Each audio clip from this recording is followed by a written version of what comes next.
In this quick tutorial, I'll show you how to stop followers from seeing which space you're listening to on x.com, also known as Twitter.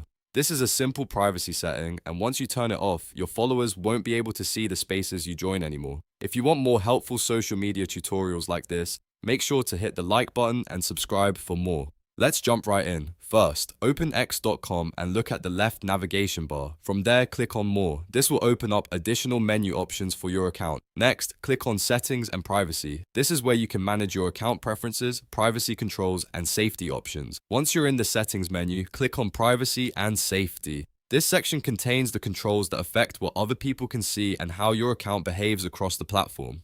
After that, click on Spaces. This is the area where you can manage your spaces-related privacy settings. Here, you'll see an option that says Allow followers to see which spaces you're listening to. All you need to do is toggle that setting off. Once it's switched off, your followers will no longer be able to see which spaces you're listening to on your account. That's it. The change is immediate, and your listening activity and spaces will now stay more private.